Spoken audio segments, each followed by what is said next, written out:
हमारा कुरान है कायनात की सबसे अजीम किताब। अस्सलामु अलैकुम रहमतुल्लाहि व बरकातुहू। अल्हम्दुलिल्लाहि रब्बिल आलमीन वल आकिबतु लिल मुत्तकीन नबियना मुहम्मदिन व अला आलिहि व सहबिहि अजमईन। अम्मा बाद। अऊज़ु बिल्लाहि मिनश शैतानिर रजीम। बिस्मिल्लाहिर रहमानिर रहीम। या अय्युहल्लज़ीना आमनू इत्तक़ुल्लाहा हक़्क़ तुक़ातिही वला तमूतुन्ना इल्ला व अंतुम मुस्लिमून। फ़इन्न खैरल हदीसी किताबुल्लाह व हदी मुहम्मदिन सल्लल्लाहु अलैहि वसल्लम व शर्रुल उमूरि मुहदसतुहा व कुल्लु मुहदसतिन बिदअह व कुल्लु बिदअतिन दलाला व कुल्लु दलालातिन फिन्नार। उपस्थिति सम्मानित প্রাণপ্রিয় দিনী ভাইরা, আজকে 2 অক্টোবর 2020 শুক্রবার, সাপ্তাহিকের দিন।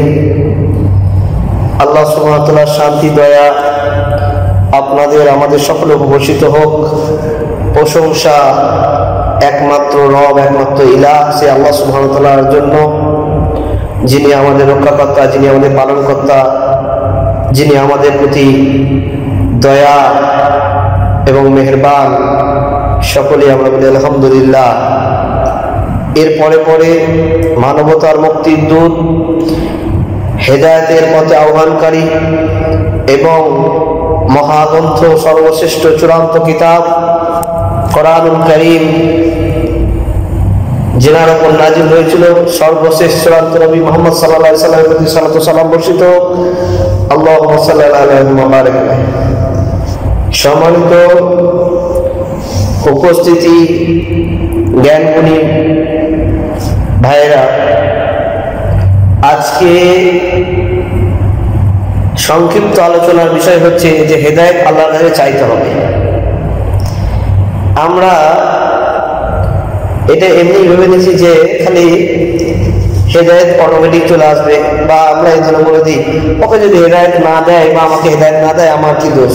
যেমন অনেকে আল্লাহর প্রতি, আমাদের স্রষ্টার প্রতি অভিযোগ করে যে আমি অমুসলিম করে জন্মগ্রহণ করেছি, এতে আমার দোষটা কোথায়? আল্লাহ তো ইচ্ছা করে আমাকে অমুসলিম করে দিয়েছে, আল্লাহ আমাকে হেদায়েত দিচ্ছে না। বা অনেকে বলে যে আমি চুরি করেছি, দোষ কোথায়? যেহেতু সবকিছু আল্লাহর কথায় হয় এবং আল্লাহ ইশারাতেই হয় এবং তিনি সবকিছু শোনেন এবং দেখেন, আল্লাহ সুবহানাহু ওয়া তাআলা সবকিছু দেখেন এবং শোনেন, তাহলে এখানে আমাদের দোষ কোথায়? এইভাবে অনেক নাস্তিকবাদী প্রশ্ন আমাদের মনে আসে। তো এই জন্যই যে হেদায়েত কি অটোমেটিক চলে আসবে? যেমন দেখেন, দুনিয়াতে আপনি যদি 100 কোটি টাকার মালিক হন, বা বড় বড় আপনার নামে এই বার্জ আছে, কুয়েতে যে ধরনের বার্জগুলো আছে, বড় বড় বলছি,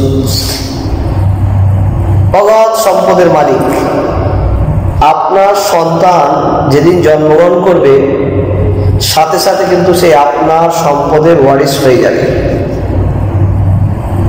এই কোটি কোটি, এই এত বুর্জের সব ওয়ারিশ আপনার সন্তান হবে, এটা অটোমেটিক। কিন্তু আপনার পিতা যদি নবী হন আর নবীর সন্তান জন্মের সাথে সাথেই যে হেদায়েত নিয়ে জন্মগ্রহণ করবে, এ কথা সত্য নয়। যেমন মুসলিম পরিবারে জন্মগ্রহণ করলে মুসলিম হওয়া যায় না। অনেক মুসলিম পরিবারে জন্মগ্রহণ করেছে, পিতামাতা মুসলিম, পিতামাতা মুত্তাকি, দেখবেন ছেলে নাস্তিক, মেয়ে নাস্তিক, আছে না? অনেক আছে। তো মুসলিম ঘরে জন্মগ্রহণ করলে যেমন মুসলিম হওয়া যায় না, নবীর ঘরে জন্মগ্রহণ করলেও ঠিক নবীর ওয়ারিস হওয়া যায়, কিন্তু হেদায়েত লাভ করা যায় না। তাহলে নূহ আলাইহিস সালামের ছেলে কাফের কেন? নবীর ছেলে কাফের কেন? পরিবারে জন্মগ্রহণ করলে বংশমর্যাদা আপনি পাবেন, আপনি মোল্লা, শেখ, শাইখ খানদান, যে খানদান আছে সে আপনার টাইটেল আপনি পেয়ে যাবেন, এটা অর্জন করতে হয় না। কিন্তু হেদায়েত কিন্তু আপনি পাবেন না। হেদায়েত আল্লাহ সুবহানাহু ওয়া তাআলার কাছে চাইতে হবে। হেদায়েত না চাইলে কেউ পায় না। যে জিনিসটা জীবনে কোনোদিন আমরা চাইলাম না আল্লাহর কাছে, সেটা না পাওয়ার জন্য আমাদের আফসোস করে কোনো লাভ নেই। আমরা হেদায়েত নিজের জন্য চাইনি, সন্তানের জন্য চাইনি, পরিবারের জন্য চাইনি, কারোর জন্য চাইলাম না, কোনোদিন চাইলাম না, আর এই জিনিসটা নিয়ে আফসোস করলে হবে? যে কোনো জিনিস আপনি না চেয়ে যদি সেটার প্রতি আফসোস করেন, এটা কি গ্রহণযোগ্য? ঠিক তেমনি ভাবে হেদায়েত আল্লাহ সুবহানাহু ওয়া তাআলার কাছে চাইতে হবে। অথচ মানুষ দেখেন দুনিয়াতে অনেক কিছু চাইল না, দোয়া চাইলো, বিভিন্ন রকম দোয়া করলো, মোনাজাত করলো, হ্যাঁ, আবার কি সম্মানিত মোনাজাত করলো, যেগুলো বেদাত জিনিস সেই সমস্ত করলো। এমনকি ইমাম সাহেব জানাজার সালাতের পর স্পেশাল ভাবে দোয়া করেনি বলে ইমাম সাহেবকে মসজিদ থেকে বাইরে করে দিল। এত লড়াই ঝামেলা হলো এই দোয়ার জন্য। অথচ আসল দোয়া, হেদায়েতের দোয়া, এইটা চাইল না। এত দোয়া করলো, এত মোনাজাত করলো, কিন্তু আসল দোয়াটা চাইল না। অনেক মানুষ দেখবেন বলে যে আমাদের অমুক বিশ্বাসে বা অমুক বুজুর্গ ব্যক্তি যে দোয়া করে সেই দোয়া কবুল হয়ে যায়। এজন্য অনেক কথা বলে না মানুষ, বলে। তো তিনাদেরকে বলে যে আপনার হুজুর, আপনার বুজুর্গ, আপনার পীর সাহেবকে কি খালি এইটা বলেন যে পীর সাহেব আপনি একটা দোয়া আমার জন্য করে দেন, যে আল্লাহ যেন আপনাকে এবং আমাকে যেন হেদায়েত দান করে। এই দোয়াটা করতে পারেন। আপনার পীর সাহেবের দোয়া যখন কবুল হয়ে যায়, এই দোয়াটা করতে পারেন তিনি একবার। এই দোয়াটা যদি করে পীর সাহেব, তাহলে যদি হেদায়েত পেয়ে যায়, তাহলে তার ব্যবসা বন্ধ হয়ে যাবে, পীর মুরিদের ব্যবসা বন্ধ হয়ে যাবে। অথচ করবে না এই দোয়াটা, হেদায়েত চাইবে না। তাই হেদায়েত চাইতে হবে আল্লাহ সুবহানাহু ওয়া তাআলার কাছে। হেদায়েত না পাওয়ার একটা বড় প্রধান কারণ হচ্ছে হেদায়েত না চাওয়া। হেদায়েত চাইতে হবে আল্লাহ সুবহানাহু ওয়া তাআলার কাছে, তারপরে আমরা হেদায়েত পাব। এই জন্য বলা হয়েছে যে হেদায়েতে চাওয়া, আল্লাহর কাছে হেদায়েত চাওয়া, এটা হচ্ছে ফরজ। আচ্ছা বলুন, ফরজ কে করে? ফরজ করার ক্ষমতা কার? ফরজ করার ক্ষমতা একমাত্র আল্লাহ সুবহানাহু ওয়া তাআলা। আল্লাহ সুবহানাহু ওয়া তাআলা পবিত্র কোরআনুল কারীমে আকিমুস সালাত, অর্থাৎ সালাত কায়েম করার জন্য বলেছেন। তাহলে একটা মানুষ, সাধারণ মানুষ, সকাল থেকে রাত পর্যন্ত যত সালাত আদায় করে, ফরজ, সুন্নত, নফল, তাহাজ্জুদ, যত সালাত আদায় করে, প্রত্যেকটা সালাতই কিন্তু হেদায়েতের জন্য দোয়া চায়। ইহদিনাস সিরাতাল মুস্তাকিম। ও আল্লাহ, হে আমার রব, আপনি আমাদেরকে সহজ এবং সরল পথ দেখিয়ে দিন। আপনি আমাদেরকে সহজ সরল পথে পরিচালিত করুন, ওই পথে পরিচালিত করুন যে পথে আপনার সম্মানিত ব্যক্তিগণ গেছেন, নবী রাসূল। ওই পথ থেকে আমাদেরকে হেফাজত করুন যে পথে আপনার পথভ্রষ্টরা গেছে। আমরা চাই না? তাহলে আমরা প্রত্যেক সালাতেই কিন্তু এই হেদায়েত চাওয়ার জন্য আমরা করছি, চাইছি। হেদায়েত চাওয়ার দুটো মেন জিনিস। এক নম্বর হচ্ছে আল্লাহর কাছে চাইতে হবে, দোয়া করতে হবে। দুই নম্বর উপকরণ হলো যে কিছু হেদায়েত চাওয়ার জন্য কিছু উপকরণ লাগবে। যেমন আপনি ব্যবসা করার জন্য উপকরণ লাগে। মনে করেন আপনি চাষ করবেন, চাষের ট্রাক্টর লাগবে, অথবা আপনি দোকান করবেন, দোকানে মালসামাই লাগে। যে কোনো জিনিস আপনি করতে যাবেন, সেই জিনিসের কিছু উপকরণ লাগে। উপকরণ ছাড়া ওই কাজটা সম্ভব নয়। আচ্ছা, এখন যদি আপনার উপকরণ দিয়ে দেওয়া হয় আর আপনি করলেন না, আপনাকে চাষের যা জিনিসপত্র সব এনে দেওয়া হলো, আপনি কিছুই কাজে লাগালেন না, পড়ে থাকলেন, তাহলে কাজ হবে না। ঠিক হেদায়েতের উপকরণ, হেদায়েত তো আল্লাহর কাছে চাইতে হবে, এবং দ্বিতীয় হচ্ছে যে উপকরণগুলো মহান আল্লাহ রাব্বুল আলামিন দিয়েছেন, এগুলোকে কাজে লাগাতে হবে। তো এই উপকরণ, দ্বিতীয় উপকরণের মধ্যে আল্লাহ সুবহানাহু ওয়া তাআলা তিনটে জিনিস আমাদেরকে দিয়েছেন হেদায়েত হাসিল করার জন্য, হেদায়েত আল্লাহর কাছ থেকে পাওয়ার জন্য। সেই তিনটে জিনিস কি? আল্লাহ সুবহানাহু ওয়া তাআলা চোখ দিয়েছেন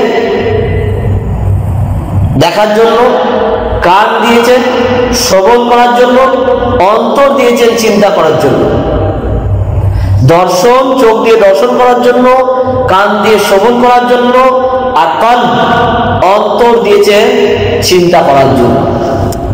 এই তিনটে হচ্ছে উপকরণ হেদায়েত পাওয়ার জন্য। এই জিনিসটা কোনোদিন আমরা চাইলাম না, যে জিনিসটা আল্লাহ সুবহানাহু ওয়া তাআলা চাইলাম না, সেটা আমরা পাবো কি করে? এই জন্য প্রথম কাজ হচ্ছে নিরন্তর ভাবে আল্লাহ সুবহানাহু ওয়া তাআলার কাছে আমাদেরকে হেদায়েত চাওয়া। হেদায়েত পাওয়ার জন্য দোয়া করতে হবে, যে দোয়াটি মুহাম্মদ রাসূলুল্লাহ সাল্লাল্লাহু আলাইহি ওয়াসাল্লাম শিখেছেন। আবু যর আল গিফরি রাদিয়াল্লাহু তাআলা আনহু থেকে বর্ণিত, তিনি বলেন রাসূল সাল্লাল্লাহু আলাইহি ওয়াসাল্লাম বলেছেন, বর্ণনা করেন যে মহান আল্লাহ বলেছেন, হে আমার বান্দাগণ, আমি ছাড়া যাকে হেদায়েত দিয়েছি সে ছাড়া সকলেই পথভ্রষ্ট, সুতরাং আমার কাছে হেদায়েত চাও, আমি তোমাদেরকে হেদায়েত দান করব। আল্লাহ সুবহানাহু ওয়া তাআলা, সহিহ মুসলিমের হাদিস। অর্থাৎ হেদায়েত কার কাছে চাইতে হবে? আল্লাহ সুবহানাহু ওয়া তাআলার কাছে। এবং এই দোয়াটাই আল্লাহ সুবহানাহু ওয়া তাআলা শিখিয়েছেন, হেদায়েতের দোয়া। রব্বানা লা তুযিগ কুলুবানা বা'দা হাদাইতানা ওয়া হাব লানা মিন লাদুনকা রাহমা ইন্নাকা আনতাল ওয়াহ্হাব ইয়া মুকাব্বিল কুলুব সাব্বিত কলবি আলা দীনিক। তিরমিজির হাদিস 2040 নম্বর হাদিস। হে আমার অন্তরসমূহ পরিবর্তনকারী আমার রব, আমাদের অন্তরকে তোমার দ্বীনের উপর সুদূর করে দাও। এইভাবে দোয়া। এরপর রাসূল সাল্লাল্লাহু আলাইহি ওয়াসাল্লাম বলতেন, আল্লাহুম্মা ইন্নী আসআলুকাল হুদা ওয়া তুকা ওয়াল আফওয়া ওয়াল গিনা। হে আল্লাহ, আমি তোমার কাছে হেদায়েত, তাকওয়া, সুস্থতা এবং সম্পদে প্রার্থনা করছি। সুনানে তিরমিজি 3489 নম্বর হাদিস। অর্থাৎ হেদায়েত চাইতে হবে। রাসূল সাল্লাল্লাহু আলাইহি ওয়াসাল্লাম আল্লাহ সুবহানাহু ওয়া তাআলার কাছে হেদায়েত চেয়েছেন এবং সেই দোয়া শিখিয়েছেন। রাসূল সাল্লাল্লাহু আলাইহি ওয়াসাল্লাম বেশি বেশি করে আল্লাহ সুবহানাহু ওয়া তাআলার হেদায়েতের দোয়া করতেন। আল্লাহুম্মা ইন্নী আসআলুকাল হুদা ওয়াল তুকা ওয়াল আফওয়া ওয়াল গিনা। আল্লাহ রাসূল সাল্লাল্লাহু আলাইহি ওয়াসাল্লাম সালাতের মধ্যে দোয়া শিখিয়েছেন, আল্লাহুম্মা ওয়ারহামনি ওয়া'আদনি। হে আল্লাহ সুবহানাহু ওয়া তাআলা, আপনি আমাদেরকে ক্ষমা করেন, আপনি আমাদেরকে হেদায়েতের পথ দেখান। দোয়া শিখিয়েছেন রাসূল সাল্লাল্লাহু আলাইহি ওয়াসাল্লাম। হে আল্লাহ, আমাকে দয়া করো, হে আল্লাহ, আমাকে ক্ষমা করো, আমাকে হেদায়েত দাও। এইভাবে দোয়া চেয়েছেন রাসূল সাল্লাল্লাহু আলাইহি ওয়াসাল্লাম। 2 নম্বর হচ্ছে যে হেদায়েত পাওয়ার জন্য উপকরণ। হেদায়েত পাওয়ার জন্য যে উপকরণ আল্লাহ সুবহানাহু ওয়া তাআলা দিয়েছেন তিনটি উপকরণ কি?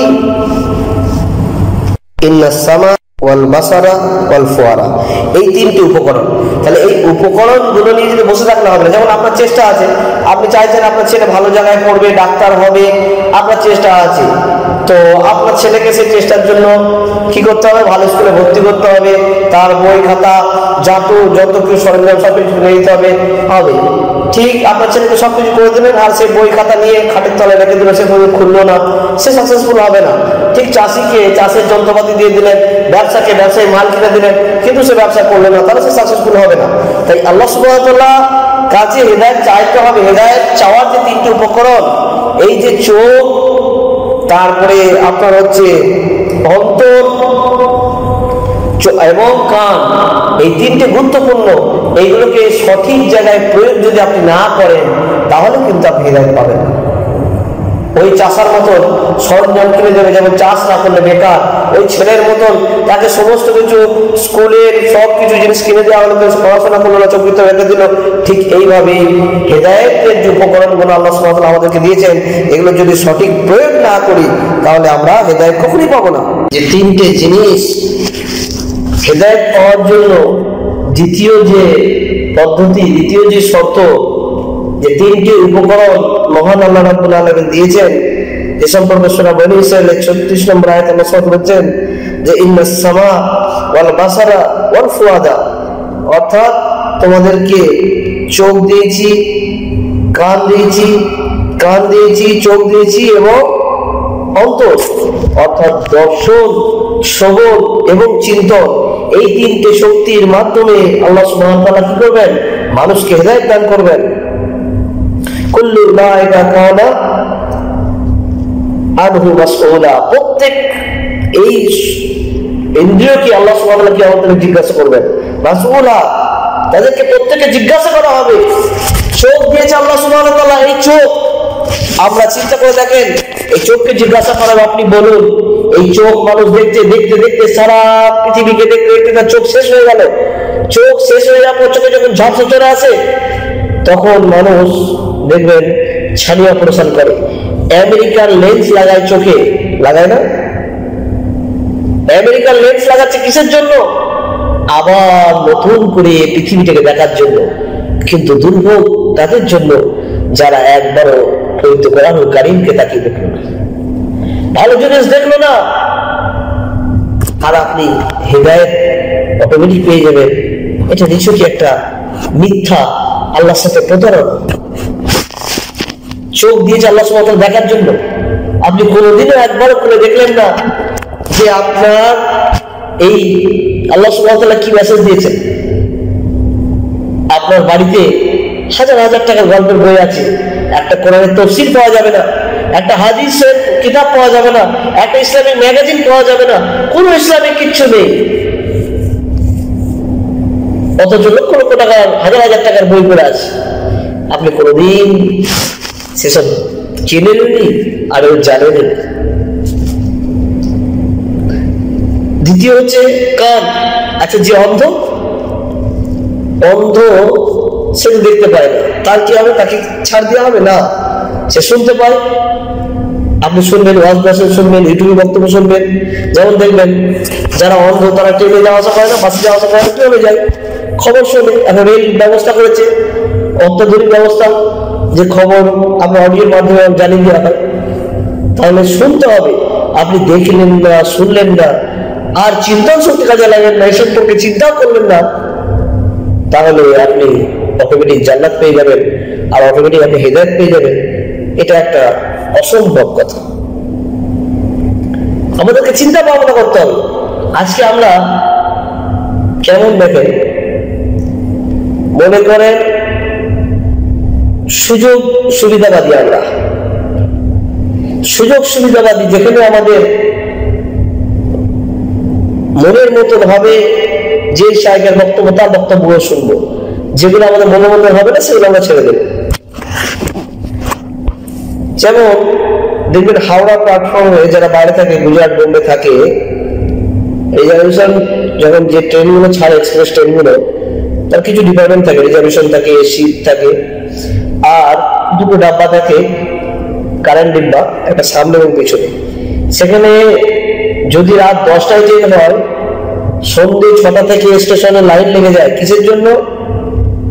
যাতে করে একটু বসে আরামের সাথে বসে, কারেন্ট টিকিটে তো আরাম পাওয়া যায় না, তারপর একটু কষ্ট করে বসে বসে জায়গায় পৌঁছে দেবে। তার কারণ টিকিট অর্ধেক পয়সায় বোম্বে চলে যাবে। মনে করেন রিজার্ভেশন 1000 টাকা, কারেন্ট টিকিট 500 টাকা, তো 500 টাকা বেঁচে গেল। তো এই জন্য 4-5 ঘন্টা লাইনে দাঁড়ায়। এখন মনে করেন কোন একটা মানুষ দেখলো, সে চিন্তা করলো না আমি এমনি এত কষ্ট না করে বোম্বে যেতে চাই। এখন সে কি করলো, সে 18 নম্বর বা 19 নম্বর প্ল্যাটফর্মে যে সাইডে দেখলো কার সাইডে লম্বা লম্বা এক্সপ্রেস ট্রেন দাঁড়িয়ে আছে, ট্রেনটা পুরো ফাঁকা।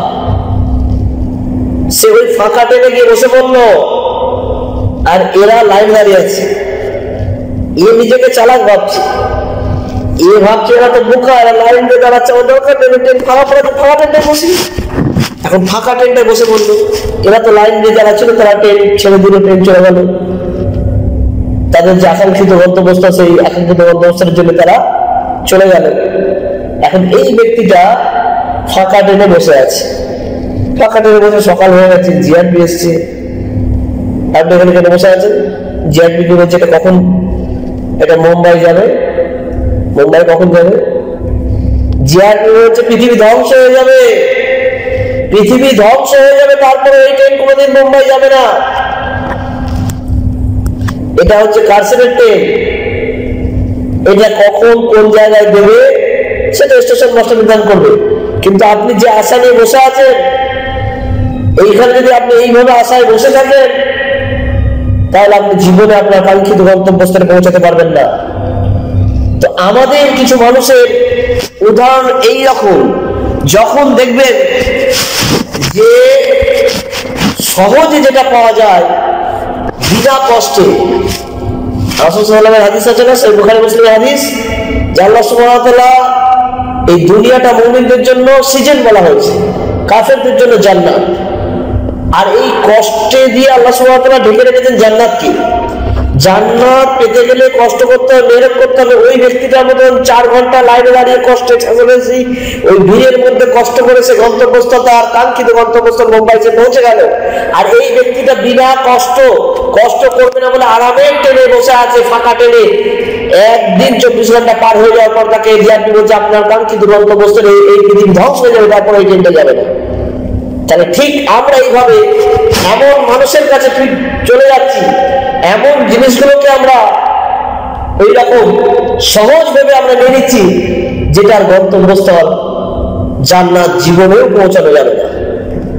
অথচ আমরা জান্নাতগামী কোন ট্রেনটা জান্নাত গিয়ে যাবে সেইটার দিকে না দিয়ে আমরা ফাঁকা ট্রেনে বসে আছি, যে ট্রেনটা জীবনেও জান্নাতের মুখী হবে না। আর এইভাবেই আমাদের সময়গুলোকে নষ্ট করে ফেলছি, আর আফসোস করছি আমরা হেদায়েত পাচ্ছি না। আল্লাহ হেদায়েত না দিলে কি হবে? এটা ভুল ধারণা। এই ধারণা থেকে আমাদেরকে বেরিয়ে আসতে হবে। আপনাকে যখনই কেউ একটা কথা বললো, সুদের বা ঘুষের যখনই কথা বললো, যখন আপনার করা গেল, আপনি ফতোয়া নিতে যাচ্ছেন তার কাছ থেকে। কার কাছ থেকে? যেটা আপনার মন গড়া হবে, যেটা আপনার মন গড়া হবে সেটা আপনি নিতে যাচ্ছেন। এখানে আর একটা জিনিস লক্ষ্য করবেন, এই বনী ইসরাঈলের 36 নম্বর সূরা প্রথমেই আল্লাহ সুবহানাহু ওয়া তাআলা বলেন যে ওয়ালা তাকফু মা লাইসা লাকা বিহি ইলমুন, যে বিষয়ে জ্ঞান নেই তার পিছনে তোমরা পড়ো না। যে বিষয় আপনি জানেন না, ওই বিষয়ে যদি আপনি করতে যান, আপনি ধ্বংস হয়ে যাবেন, বরবাদ হয়ে যাবেন। আপনার ফতোয়া দেওয়ার অধিকার নেই, আপনি ফতোয়া দেবেন না। যেমন মনে করেন যার যেটা কাজ, আমি একজন মনে করেন টেকনিশিয়ান, এসি বা ইলেকট্রিক্যাল টেকনিশিয়ান, তো আমার কাজ হচ্ছে এই সম্পর্কে আমার নলেজ আছে, এই সম্পর্কে আমার থিওরি জানা আছে, আমি করতে পারবো। এখন আমাকে যদি বলে যে আপনি কি একটা অপারেশন করেন, আমি কি পারবো? অথবা আপনাদের এখান থেকে আমি দুজনকে বললাম যে এখনই কারেন্ট বন্ধ হয়ে গেছে, আর তাড়াতাড়ি আসেন। দুজন এমন দুই ব্যক্তি এলো, যে ব্যক্তি ইলেকট্রিক সম্পর্কে জানে না, তারা এমন কার জন্য দুজনই মারা গেল। তো ঠিক এইভাবেই আজকে পৃথিবীর মানুষ হেদায়েত না পাওয়ার একটা কারণ, তারা ভুল জায়গায় হেদায়েতের জন্য চলে যায়, আর ওই রকম কারেন্টে শর্ট খেয়ে মারা যায়। তার কারণ যার কাছে যে জ্ঞানটা আছে তাদের সেটা নিতে হবে। যার যেটা কাজ, যে বিষয়ে জ্ঞান নেই, সে বিষয়ে বলা যাবে না। যারা জ্ঞানী তাদের কাছ থেকে জেনে নিতে হবে। কিন্তু আপনি কি করলেন? যখন শায়েখ মতিউর রহমান মাদানী হাফেজুল্লাহ তিনি একটা ফতোয়া দিলেন, একটা বক্তব্য দিলেন, আপনার কাছে করা লেগে গেল, আপনার ব্যবসার সাথে সমস্যা হয়েছে গেল, তখন আপনি অন্য একজনের কাছে চলে গেলেন, যার 5 জনের কাছে ফরওয়ার্ড করলেন ভয়েসটা, যার ভয়েসটা আপনার মতের সাথে মিলে গেল, তার ভয়েসটা মিলে দিলেন। এই সব চালাকি দিয়ে জান্নাত কোনোদিন পাবেন না। চালাকি করে দুনিয়ায় বাঁচতে পারবেন, আল্লাহ সুবহানাহু ওয়া তাআলা চালাকি পাওয়া যাবে না। আমরা এমন হয়ে গেছি চালাকি মানুষকে ফাঁকি দিতে দিতে, আমরা চেষ্টা করি যে যেন আমরা যেমন দুনিয়ায় ফাঁকি দিচ্ছি, আমরা আল্লাহ সুবহানাহু ওয়া তাআলার এইভাবে চালাকি ফাঁকি দিয়ে আমরা জান্নাত চলে যাব। মানে এত চালাক করতে করতে আমাদের বিবেক শূন্য হয়ে পড়েছে। আজকে এই পরিস্থিতির মধ্যে আমরা বর্তমানে মানুষ আছি। আল্লাহ সুবহানাহু ওয়া তাআলা বলেন ওয়ালাকাদ যারানা লিজাহান্নামা কাসীরাম মিনাল জিন্নি ওয়াল ইনসি, যে আমি সৃষ্টি করেছি দোজখের জন্য বহু জিন এবং মানুষকে, জাহান্নামকে আমি সৃষ্টি করেছি জিন এবং মানুষকে আমি ঢুকাবো। আল্লাহ সুবহানাহু ওয়া তাআলা বলছেন লাহুম কুলুব, তারা বিবেচনা করে না, তাদের অন্তর রয়েছে, তারা চিন্তা করে না, তাদের অন্তর আছে, চিন্তা করে না, চোখ দেওয়া হয়েছে, তারা দেখে না, কোরআন কারীম খুলে দেখে না, কোরআন আয়াত পড়ে না, কোরআন তাফসীর পড়ে না, ইসলামিক কোনো বই পড়ে না, আর অন্তর দিয়েছি তারা চিন্তন শক্তিকে কাজে লাগায় না। তারা কাদের মতন? উলাইকা কাল আনআম, তারা হচ্ছে চতুষ্পদ জন্তুর মতো। বরং আল্লাহ সুবহানাহু ওয়া তাআলা বলেন বাল হুম আদু, তার থেকেও নিকৃষ্ট। উলাইকা হুমুল গাফিলুন, তারা হচ্ছে গাফেল। জন্য দুনিয়াতে আপনি বড় বড় মসজিদ পাবেন, মাদ্রাসা পাবেন, জলসা মাহফিল পাবেন, মসজিদের কমিটি পাবেন কিন্তু হেদায়েত পাবেন না। বড় বড় মসজিদ পেয়ে যাবেন, একটা মজলিসের মধ্যে 1000 লাখ লাখ মানুষ আছে, লাখ লাখ মানুষ হেদায়েত পায় না, মুষ্টি কটা মানুষ হেদায়েত পেয়েছে। এই জন্য একজন হেদায়েত প্রাপ্ত মানুষ আর একজন হেদায়েত বিহীন মানুষের আসমান এবং জমিন পার্থক্য। মানুষটা দেখলেই তার আখলাক চরিত্র দেখলে বুঝে যাবে এই মানুষটা হেদায়েত পেয়েছে।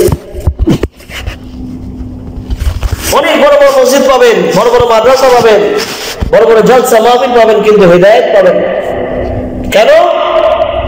কারণ হেদায়েতের যে উপকরণ, হেদায়েতের দ্বিতীয় যে উপকরণ হচ্ছে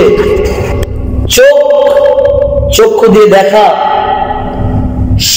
চক্ষু দিয়ে দর্শন, কান দিয়ে শোনা, শ্রবণ আর অন্তর চিন্তন। শ্রবণ, দর্শন আর চিন্তন, এই তিনটে শক্তিকে আল্লাহ সুবহানাহু ওয়া তাআলা যে দিয়েছেন, এটা তারা কাজে লাগায়। কাজে না লাগানোর কারণ জন্য ওই রকম স্টেশনে যাবে, ওর জান্নাতগামী কোন গাড়িটা সে চিনতে পারবে না। স্টেশনে পৌঁছাবে কিন্তু ট্রেন ভুল করবে, ওই ট্রেনে সে কাঙ্ক্ষিত গন্তব্যস্থলে পৌঁছাতে পারবে না।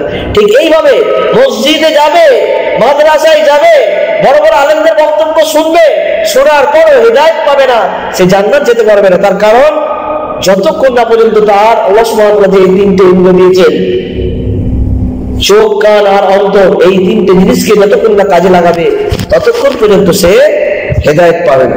সম্মানিত প্রাণপ্রিয় ভাইরা, খুবই গুরুত্বপূর্ণ বিষয়।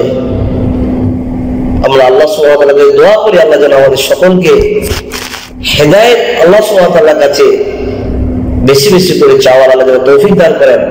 হেদায়েত এটা একটা খুব গুরুত্বপূর্ণ আমল, গুরুত্বপূর্ণ নিয়ামত। হেদায়েত এত বড় নিয়ামতটা, এটা আল্লাহ সুবহানাহু ওয়া তাআলার হাতে আছে, কিন্তু আল্লাহ সুবহানাহু ওয়া তাআলা দেবেন যদি আমরা হেদায়েত চাওয়ার প্রথম অধ্যায় হচ্ছে দোয়া, আর দ্বিতীয় পদ্ধতি হচ্ছে যে উপকরণ তিনটে বললাম, এই উপকরণগুলো কাজে লাগায়। না হলে ওই রকম চালাক মানুষটার মতো স্টেশনে পৌঁছাবে, অথচ কোন গাড়িটা জান্নাতমুখী ও এটা পাবে না, ও একটা ফাঁকা ট্রেনে বসে যাবে।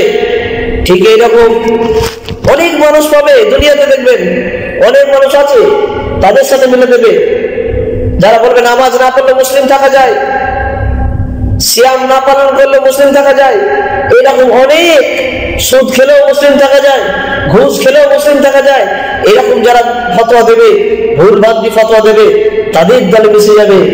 অথচ সে জানে না যে এই ট্রেনটা কোশ্চিন কালেও এটা জান্নাতগামী হবে না, ওই দলটা কোশ্চিন কালেও জান্নাতে যাবে না। জান্নাতে যেতে গেলে, জান্নাতে যাওয়ার প্রথম শর্ত হচ্ছে যে আমলে সলেহ, আর আমলে সলেহ হতে হবে একমাত্র আল্লাহ সুবহানাহু ওয়া তাআলার সন্তুষ্টি এবং তরিকায়ে মুহাম্মদী, অন্য কোনো তরিকা নয়। জান্নাতগামী ট্রেনটাই হচ্ছে তরিকায়ে মুহাম্মদী, অন্য কোনো তরিকা নয়। তাই সম্মানিত প্রাণপ্রিয় ভাইরা, আমরা দোয়া করি আল্লাহ সুবহানাহু ওয়া তাআলাকে, আল্লাহ সুবহানাহু ওয়া তাআলা আমাদের সকলকে যেন ইহদিনাস সিরাতাল মুস্তাকিমের পথে যেন অগ্রসর আল্লাহ তৌফিক দান করেন। আমিন। আসসালামু আলাইকুম ওয়া রাহমাতুল্লাহি ওয়া বারাকাতুহু।